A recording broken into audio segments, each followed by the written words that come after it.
తాకట్లో ఉన్న మీ బంగారాన్ని విడిపించి ఆ రోజు ఆన్లైన్ రేటుకి కొంటాం. Sharma gold company.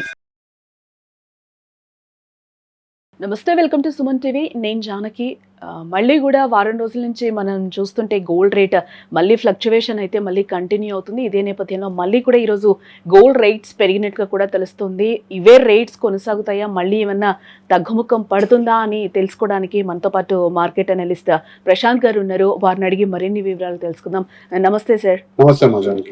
ఈ రోజు చూస్తున్నాం మళ్ళీ కూడా మనం 24 క్యారెట్స్ గోల్డ్ చూస్తే 1,58,000 వరకు ఉంది సార్. అలాగే 22 క్యారెట్ చూస్తే 1,45,000 చేంజ్ కనిపిస్తుంది. ఏంటి ఫ్లక్చువేషన్స్ తర్వాత మళ్ళీ ఈ రేట్స్ మనం ఏ విధంగా చూడాలి అని అంటారు? అలాగే గోల్డ్ రేట్స్ కూడా ఇంకా మనకి పెరిగే ఛాన్సెస్ కనిపిస్తున్నాయా ప్రశాంత్ గారు, ఏమంటారు అసలు? డెఫినెట్ గా అండి, చాలా సార్లు మనం చెప్పుకున్నాము గోల్డ్ యొక్క వాల్యూ గురించి. సో నేను మళ్ళీ పదే పదే దాని గురించి చెప్పాను, కానీ ఒక ఇంపార్టెంట్ విషయం చెప్తాను. ఏంటంటే గోల్డ్ అండ్ సిల్వర్ రెండు కూడా లాస్ట్ 18 months లో దాని పర్చేజ్ విధానం, దాని ఇన్వెస్ట్మెంట్ విధానం అనేది కంప్లీట్ గా మారిపోయింది. సో 18 months బిఫోర్ ఎలా ఉండేదంటే ఈక్విటీ మార్కెట్ అనేది డామినేటింగ్ గా ఉంది. 2022-2024 equity market which is share market. So అందులోనే ప్రముఖంగా అంటే ప్రధానంగా ఇన్వెస్టర్లు అందరూ కూడా భారతదేశం కాదు అంతర్జాతీయంగా ఈక్విటీ మార్కెట్ లో ఎక్కువ ఇన్వెస్ట్మెంట్ చేస్తారు. సో నేను చెప్పేది retail investors, foreign institutional investors వీళ్ళు. సో వీళ్ళు ఎందుకంటే ఎప్పుడు కూడా ఎక్కువ లాభం పొందాలి త్వరగతిన, అంటే వెరీ షార్ట్ టర్మ్ లో రావాలి అనేసి దీంట్లో ఇన్వెస్ట్ చేస్తారు. సో ఆ మార్కెట్ కాస్త ఈక్విటీని కాస్త గోల్డ్ సిల్వర్ లాస్ట్ 18 months లో బీట్ చేసింది. ఒక 2025 లో మనం చూసాము దాదాపుగా 75% రిటర్న్ గోల్డ్ ఇచ్చింది, 150% సిల్వర్ ఇచ్చింది. సో ఈక్విటీలోనే సాధ్యమవుతుంది ఇలా బంపర్ ఆఫర్స్, అదేమంటారు జాక్పాట్ రిటర్న్స్ అనేది. సో అంత పెద్ద రిటర్న్స్ అనేది రావడంతో ఒక్కసారిగా అందరి దృష్టి గోల్డ్ అండ్ సిల్వర్ వైపు పడింది. సో కాబట్టి వీటి యొక్క వాల్యూస్ ఎంత ఫాస్ట్ గా ఫ్లక్చుయేట్ అవుతున్నాయంటే, సో ఈక్విటీ మార్కెట్ లో ప్రధానంగా ప్రాఫిట్ బుకింగ్ జరిగినప్పుడు సిల్వర్ అయితే దాదాపు ₹1,00,000 వరకు ఒడిదొడుకులు ఎదుర్కొంది. అంటే 4,20,000-30,000 వరకు కిలో వెళ్ళిన సిల్వర్ ఒక కాస్త 2,60,000-50,000 వరకు కనిష్టంగా వచ్చి మళ్ళీ ఇప్పుడు ఈరోజు 280 3 lakhs లో ట్రేడ్ అవుతుంది.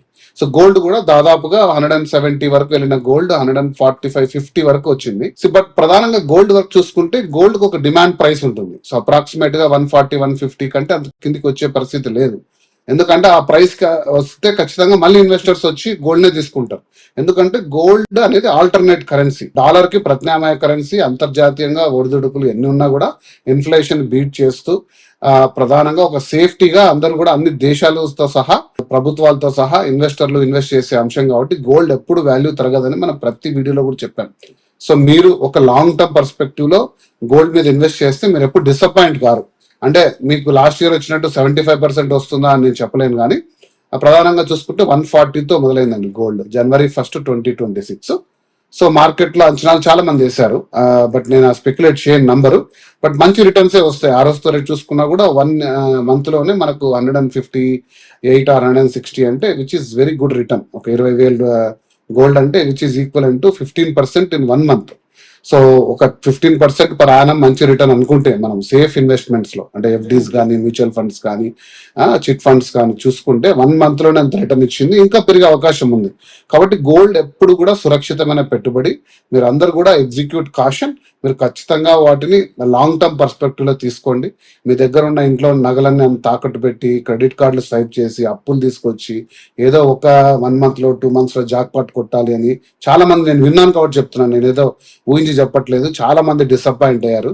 సో ఇప్పుడు అమ్మచ్చా, ఇంకా పెట్టుకోవచ్చా, ఇలాంటి ప్రశ్నలు చాలా మంది, నాకు తెలిసి చాలా నాలెడ్జబుల్ పీపుల్, పెద్ద పెద్ద పొజిషన్స్ లో ఉన్న వాళ్ళు కూడా వీటిపై ఇన్వెస్ట్మెంట్ చేశారు. అది కూడా చాలా పెద్ద రూపంలో చేశారు.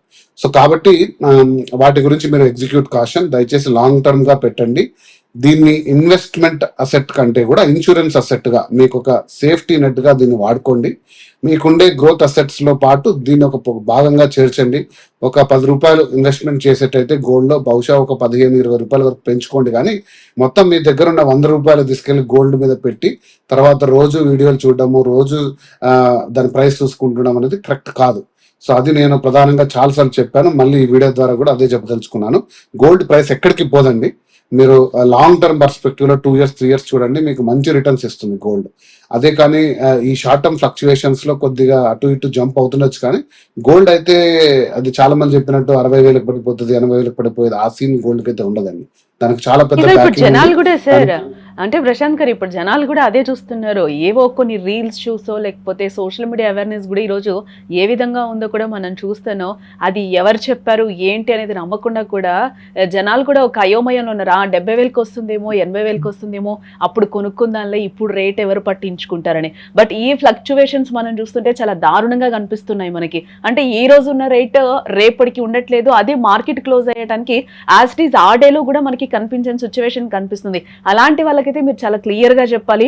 ఎందుకంటే పెళ్లిళ్ళ సీజన్ కూడా ఆల్రెడీ స్టార్ట్ అయింది కాబట్టి వాళ్ళు ఏ విధంగా ఇప్పుడు పర్చేస్ చేసుకుంటే బెటర్ అని అంటారు. అంటే ఇప్పుడున్న సిచ్యువేషన్ లో రోజు కూడా మనం రేట్స్ అయితే చూస్తున్నాం సార్, ఎంతో కొంత అయితే పెరిగిపోతూనే ఉన్నాయి రేట్స్ అయితే. మళ్ళీ డౌన్ అవుతాయి అని వెయిట్ చేసే వాళ్ళకి ఏం చెప్తారు? అలాగే సిల్వర్ విషయానికి వస్తే కూడా మనం 4,25,000 వరకు ఒక రేట్ను అయితే చూసాం. ఇప్పుడు అప్పుడు కొనుక్కొని పెట్టుకున్న వాళ్ళు కూడా మళ్ళీ ఒక్కసారిగా డౌన్ ఫాల్ అయ్యే వరకు కూడా ఇది అమ్మాలా, ఉంచుకోవాలా, మళ్ళీ కొనాలా, లేకపోతే అమ్ముకోవాలా, లేకపోతే ఆ రేట్ వచ్చే వరకు మనం వెయిట్ చేయాలా అని కన్ఫ్యూజన్ లో అయితే ఇప్పుడు చాలా మంది ఉన్నారు. ప్రెసెంట్ కొనుక్కోవాలా అనే ఒక సందిగ్ధంలో కూడా ఉన్నారు. వీళ్ళందరికీ కూడా ఆ డౌట్స్ అయితే ఒకసారి క్లారిఫై చేయండి సార్. చాలా పర్టినెంట్ క్వశ్చన్స్. ఇది 2-folded గా ఉంది కాబట్టి నేను బ్రేక్ చేసి చెప్తాను. ఫస్ట్, గోల్డ్ అనేది మీరు అన్నట్టు కరెక్టే. ఫిబ్రవరి 19 నుంచి చాలా పెద్ద పెళ్లిళ్ళ సీజన్ రాబోతుంది. ఆల్మోస్ట్ 3 months 2 months బ్రేక్ తర్వాత. కాబట్టి ప్రధానంగా ఫంక్షన్స్, వెడ్డింగ్స్ అన్ని కూడా స్టార్ట్ అవ్వబోతుంది. Gold demand Indian retail market లో పెరుగుతుంది. ఓకే, సో గోల్డ్ డిమాండ్ అనేది ఎప్పుడు పడిపోదు, అది ఆల్వేస్ షైనింగ్ మెటల్. నేను చెప్పాను కాబట్టి కొంచెం స్టాక్ మార్కెట్ తరహాలో ఒడిదుడుకులు ఎదుర్కొంటున్నమాట వాస్తవం, కానీ ప్రధానంగా దాని వాల్యూ పడదు. కాబట్టి మీరు ఎప్పుడు కూడా గోల్డ్ అనేది నేను సజెస్ట్ చేసేది ఏంటంటే 2-3 విధాలుగా గోల్డ్ పర్చేస్ చేసుకోవచ్చు. ఫస్ట్ విధానం వచ్చేసి ఆర్నమెంట్. మీరు తరతరాలుగా మనం కొంటున్నది బంగారు ఆభరణంగా మీరు గోల్డ్ తీసుకోవచ్చు. ఇందులో వచ్చిన ప్రాబ్లమ్స్ ఏంటంటే దాదాపుగా హెవీ మేకింగ్ ఛార్జెస్ ఇస్తున్నారు. సో మీరు ప్యూరిటీ కూడా చెక్ చేసుకోవాలి, హాల్ మార్క్ ఉండేట్టు. సో గోల్డ్ మంచిదా కాదని. ఎక్కువ శాతం దీంట్లో తరుగు లేకుండా, ఎక్కువ శాతం మ్యానుఫ్యాక్చరింగ్ ఛార్జెస్ లేకుండా మీరు తక్కువ మొత్తం దాంట్లో స్టోన్స్ వాల్యూ అవన్నీ వాల్యూ కూడా తీసుకొని. ఇక రెండో విధానం ఏంటి అంటే ఫిజికల్ గా గోల్డ్ బార్స్ కొంటున్నారు చాలా మంది. 10 grams, 50 grams, 100 gram bars. So అది ఎప్పుడు కూడా సురక్షితమే, కాకపోతే దాన్ని మీరు సెక్యూర్డ్ గా పెట్టుకోవాలి. అవి లెండింగ్ కి పనికిరావు. మీరు బార్స్ ఎక్కడ కూడా ప్లెడ్జ్ చేయలేరు. ఆర్నమెంట్స్ ఉంటే మీరు ప్లెడ్జ్ చేసుకోవచ్చు ఎక్కడైనా. ఆర్బీఐ గైడ్ లైన్స్ ప్రకారంగా మీరు బంగారు బిస్కెట్లను ఎక్కడ తాకట్టు పెట్టి డబ్బులు తెచ్చుకోలేరు.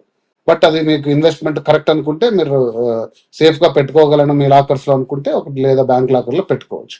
ఇక మూడో విధానం అండి, దీంట్లో డిజిటల్ గోల్డ్ గురించి నేను సపరేట్ వీడియో చేస్తాను. అది చాలా పెద్ద వార్నింగ్.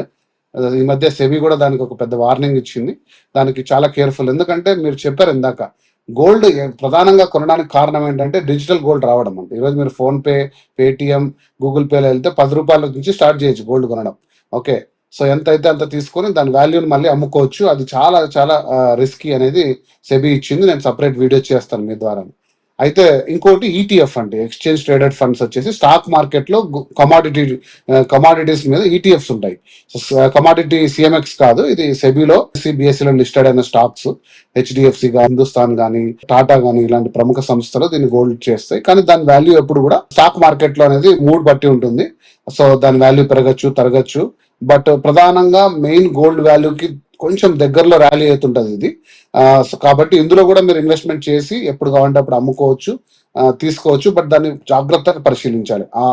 ఆ పర్టికులర్ కంపెనీ ఈటీఎఫ్స్ ఎలా ట్రేడ్ అవుతుంది, ఎంత మొత్తంలో డిఫరెన్స్ ఉంది ఫిజికల్ గోల్డ్ కి దీనికి, లాంటివి అంచనా వేసుకొని ఎంత ఈజీగా దాని వాల్యూస్ సేల్ చేసుకోవచ్చు, పర్చేస్ చేసుకోవచ్చు, లాంటివి గమనించుకొని కొనొచ్చు. సో వీటన్నిటి మీద నేను చెప్పేది ఏంటంటే, మీకు గోల్డ్ ఇష్టం అయితే, సో ప్రముఖంగా అందరు కూడా చేసేది ఏంటంటే గోల్డ్ స్కీమ్స్.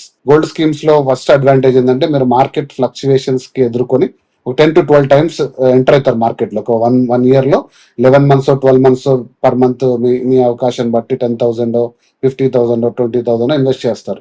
అది ఇయర్ ఎండ్కి ఒక 5 లక్షలు అవుతుంది. సో అలా తీసుకున్న దాని మీద మీకు తయారీ ఛార్జీలు ఏమి ఉండవు అనేసి ఒక కంపెనీస్ చెప్తాయి. కాబట్టి సో మీరు అడ్వాంటేజ్ తీసుకొని ఆర్నమెంట్ తీసుకుంటే మీకు బంగారు ఎగ్జాక్ట్ మీరు బంగారు వాల్యూకి ఆర్నమెంట్ వస్తుంది. సో మార్కెట్ లో మళ్ళీసార్లు ఎంటర్ అవుతారు కాబట్టి ఆటోమేటిక్. కాకపోతే దీంట్లో వెయిటింగ్ పీరియడ్ ఎక్కువ ఉంటుంది. సో అది మీరు చూసుకొని, బట్ స్కీమ్స్ లో అయితే నేను చాలా వరకు సజెస్ట్ చేస్తాను, అదే best way to buy gold. Okay, ఇక సెకండ్ మనం చెప్పినట్టు ఫిజికల్ బార్స్ అనేది అది మీ రిస్క్. సో నేను సజెస్ట్ చేసేది అది. సో ఫ్లక్చువేషన్స్ మీరు ఎదుర్కోవాలి అంటే ఇలా మల్టిపుల్ టైమ్స్ ఎంటర్ కావాలి, లాంగ్ టర్మ్ పర్స్పెక్టివ్ లో చూడాలి. గోల్డ్ ఎప్పుడు కూడా మంచి రివార్డింగ్ గా ఉంటుంది. ఇక సెకండ్ పాయింట్ మీరు అడిగినట్టు సిల్వర్ అనేది చాలా షార్ట్ మార్కెట్ అనేది. సో అందులో ఎంటర్ అయిన ఈక్విటీ మార్కెట్ లో వాళ్ళు ఎప్పుడైనా సరే 4 లక్షలు 350 టార్గెట్ వచ్చినప్పుడు ప్రాఫిట్ బుక్ చేస్తారు. హెవీగా దాన్ని సెల్ చేసి ఆర్టిఫిషియల్ గా దాని డిమాండ్ పడిపోతుంది.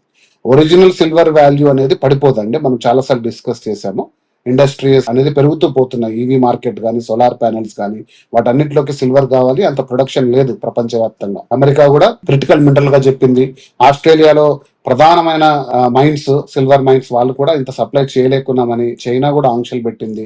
యూరోపియన్ మార్కెట్ ఆంక్షలు పెట్టింది. సో సిల్వర్ కి డిమాండ్ అనేది తరగలేదు. కాకపోతే ఈక్విటీస్ ఎంటర్ కావడం వల్ల గత 2 నెలలుగా చాలా హెవీ ఫ్లక్చుయేషన్స్ చూస్తున్నాం. బట్ మీరు ఇన్వెస్టర్ అయితే కొద్ది మొత్తం సిల్వర్ తీసుకొని మీరు దాచుకొని ఖచ్చితంగా లాంగ్ టర్మ్ మీరు హోల్డ్ చేసుకుంటే సిల్వర్ మీకు ఖచ్చితంగా మంచి రిటర్న్ ఇస్తుంది. దాని డిసప్పాయింట్మెంట్ ఏం లేదు. సో లాంగ్ టర్మ్ పర్స్పెక్టివ్ లో పెట్టండి.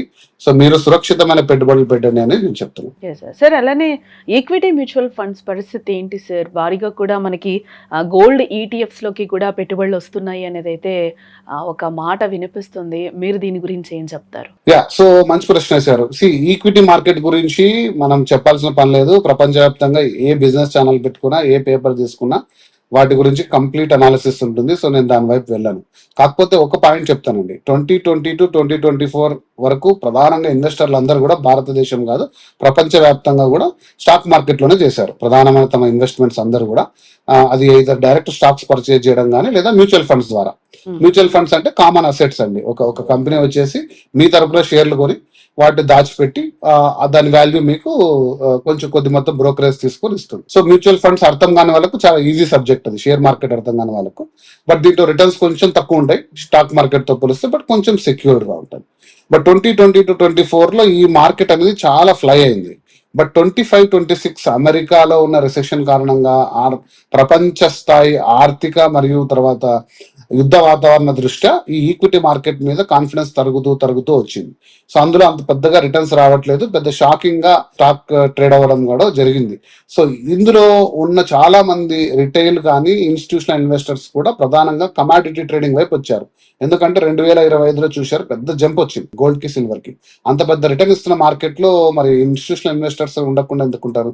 సో వాళ్ళందరూ కూడా నా అంచనా ఏంటి అంటే కొన్ని అనాలిసిస్ లో చదివి అర్థం చేసుకునే విధంగా ఒక 10 to 15% పీపుల్ కంప్లీట్ గా షిఫ్ట్ అయ్యారు స్టాక్ మార్కెట్ నుంచి కమాడిటీ వైపు. వాళ్ళకి ఆ సెంటిమెంట్స్ పోయి 25లో, ఇప్పుడు 26లో కూడా ఇన్ని ఫ్లక్చుయేషన్స్ రావడానికి కారణం ఏంటంటే చాలా మంది కూడా ఇటువైపు షిఫ్ట్ అయ్యారు. సో ఈటీఎఫ్స్ లోకి ఇన్వెస్ట్ చేయడం స్టార్ట్ చేశారు. సో ఈటీఎఫ్స్ లోకి ఇన్వెస్ట్ చేయడం స్టార్ట్ చేసినప్పుడు కొద్ది మొత్తం ఈ మ్యూచువల్ ఫండ్స్ లో మెయింటైన్ చేసే అసెట్స్ లో సో ఈటీఎఫ్ ని కన్సిడర్ చేయరు వాళ్ళు. దాంట్లో కొన్ని ఫార్ములాస్ ఉంటాయి. సో వాళ్ళు కొద్ది మొత్తం మిడ్ క్యాప్ లో, లార్జ్ క్యాప్ లో, కొన్ని రిస్క్ లో, కొన్ని బాండ్స్ లో పెట్టుకుంటారు వాళ్ళు వచ్చే ఫండ్స్ ని అలొకేషన్స్ లో. సో ఈటీఎఫ్ వైపు షిఫ్ట్ కావడం వల్ల వాటి రిటర్న్స్ కొంచెం కూడా తగ్గుతూ, వాటి మీద కొంచెం కాన్ఫిడెన్స్ తగ్గిన మాట వాస్తవం. కానీ బట్ ఎవరైతే వైజ్ ఇన్వెస్టర్ ఉంటారో వాళ్ళ అసెట్స్ ని, వాళ్ళ ఇన్వెస్ట్మెంట్స్ ని బ్యాలెన్స్ చేసుకుంటారో, అంటే స్టాక్ మార్కెట్ లో కొద్దిగా, ఈటీఎఫ్స్ కొద్దిగా, ఓకే మ్యూచువల్ ఫండ్స్, తర్వాత ఇతర సరే చిట్ మార్కెట్, ఎఫ్డీస్, బాండ్స్, స్థిరాస్తులు అంటే రియల్ ఎస్టేట్ లో, అంటే దాన్ని డైవర్సిఫై చేసుకొని ఎవరైతే ఇన్వెస్ట్ చేసుకుంటారో మార్కెట్ లో ఏ టైంలో ఎక్కడ ఎంటర్ అయ్యి ఎక్కడ తీసుకుంటారని ఫైనాన్షియల్ అనలిస్టులతో, మార్కెట్ అనలిస్టులతో కూర్చొని చర్చించి చేసుకుంటారు, వాళ్ళు ఎప్పుడు కూడా హైయెస్ట్ రిటర్న్స్ తీసుకుంటారు. అన్నిటినీ ఏదో వీడియోలు చూసి, థంబ్నెయిల్స్ చూసి, డిజిటల్ స్పేస్ లో వచ్చే న్యూస్ చూసి ప్రతి దాంట్లో ఆవేశపడి మనం ఇన్వెస్ట్ చేసి చేతులు కాల్చుకోవడం కంటే కొద్దిగా ఆలోచనతో చేసే విధానం అండి ఇదంతా. కొంచెం లాంగ్ టర్మ్ పెట్టుకుంటే బెటర్ అంటారు. 100%. సార్ ఇవన్నీ ఇప్పుడు గోల్డ్ లో, సిల్వర్ లో కూడా మనం ఫ్లక్చువేషన్స్ చూస్తున్నాం. ఇదే నేపథ్యంలో స్టాక్ మార్కెట్స్ సిచ్యువేషన్ ఏ విధంగా ఉంది అంటారు? మళ్ళీ కొంచెం మార్కెట్స్ ఏమైనా పుంజుకున్నట్లు కనిపిస్తున్నాయా? మరి ఎలా ఉండే అవకాశం ఉంది? వాటిల్లో పెట్టి రీసెంట్ గా కూడా మనం చూసాం, ఒక సాఫ్ట్వేర్ ఆత్మహత్య చేసుకున్న సందర్భం కూడా మనకి కనిపించింది. ఈ ట్రేడింగ్ లో పెట్టి కూడా ఏంటి అసలు మార్కెట్స్ ఏ విధంగా ఉంటాయి అంటే వాళ్ళు కూడా కొంచెం ఇన్వెస్ట్ చేసిన తర్వాత లాంగ్ టర్మ్ వరకు వెయిట్ చేయాలని అంటారా ఏంటి ఆ ట్రేడింగ్ చేసేటప్పుడు కూడా? సో అంటే స్టాక్ మార్కెట్ పరిస్థితి ఎలా ఉంటుందని చెప్పేసి మీరు నేను అంచనా వేస్తే ఖచ్చితంగా అందులో ఎలా ఇన్వెస్ట్ చేయాలో మనం అందరం కూడా రిటర్న్స్ తీసుకోవచ్చు. బట్ నిన్న ఈ రోజు మార్కెట్స్ బాగున్నాయి. నేను చూసాను ఈ రోజు Sensex I think around 600-500 points up ఉంది. సో ఈ మార్కెట్ అనేది ఎప్పుడు కూడా అంటే మీరు సెన్సెక్స్ 1000 పాయింట్లతో స్టార్ట్ చేసిన సెన్సెక్స్ 67,000 77,000 770 టైమ్స్ కావడం అనేది it's phenomenal. Okay, 77 times, not 770. So in span of like ఎప్పుడు స్టార్ట్ అయింది, అరౌండ్ 80s 90s అనుకుంటాను. సో స్థిరంగా దాని పర్ఫార్మెన్స్ దానికి ఉంది. కాకపోతే మీరు ఎక్కడ ఎంటర్ అవుతున్నారు, ఎలా ఎంటర్ అవుతున్నారు, ఎంత నాలెడ్జ్ తో ఎంటర్ అవుతున్నారు అనేది చాలా ఇంపార్టెంట్. సో కాబట్టి స్టాక్ మార్కెట్ అనాలిసిస్ నేను డీప్ గా ఎప్పుడు చెప్పను, బట్ ఇది మీరు కాషన్ తో చేయవలసినది. నాకు తెలిసి రాబో తరాలైనా ఇంకో డికేడ్ అయినా 2 decades అయినా కూడా ఎప్పుడు కూడా ఇన్వెస్ట్మెంట్ రూపంలో అంటే ప్రపంచవ్యాప్తంగా ఎక్కువ శాతం ఇన్వెస్ట్మెంట్లు చేసి మనీ రిటర్న్స్ కానీ మనీ ట్రాన్సాక్షన్స్ జరిగేది ఎప్పుడు ఫస్ట్ ప్లేస్ స్టాక్ మార్కెట్. అది అమెరికాలో కానీ, అది ఇండియాలో కానీ, యూరోపియన్ మార్కెట్లో కానీ, ఇంకా ఏ దేశాల్లో అయినా కూడా స్టాక్ మార్కెట్ ని దాటి ఏది కూడా ట్రాన్సాక్షన్స్ జరగవు. సో కాబట్టి వాటి యొక్క విలువ తగ్గుతుంది అని నేను అనుకోను. రాబో రోజుల్లో అంటే రాబో సంవత్సరాల్లో కూడా దాని వాల్యూ ఎప్పుడు ఉంటుంది. కాకపోతే అది మూడ్ అండ్ సెంటిమెంట్ బట్టి ఉంటుంది. ఒకసారిగా యుద్ధ వాతావరణం వచ్చింది అనుకోండి, జీరో అయిపోతుంది. మీరు కోవిడ్ చూశారు కదా, ఒక్కసారిగా ఒక రోజుకి 25,000 పడిపోయింది. మీ దగ్గర ఉండే ఒక కోటి రూపాయలు ఆస్తుంది అనుకోండి, ఒక్కసారికి 25 లక్షలు అయిపోయాయి ఒక రోజు. మీ కళ్ళెదురుగా స్టాక్ మార్కెట్ క్రాష్ అయిపోతుంది. మీరు దానికి కృంగిపోయి ఆ రోజు మీరు ఎగ్జిట్ అవుతారా లేదా ఇంకా కాన్ఫిడెన్స్ పెట్టుకొని మళ్ళీ 2024 25 వచ్చేసరికి మళ్ళీ అది పెరిగిపోయింది, రైట్? సో కాబట్టి మీరు కాషన్ అనేది చాలా ఇంపార్టెంట్. కాషన్ తోటి మీరు పెట్టుకున్నారనుకోండి, ఖచ్చితంగా స్టాక్ మార్కెట్ కూడా మీకు మంచి రిటర్న్ ఇస్తుంది. Okay, right sir. Thank you so much Prashanth garu. Thank you.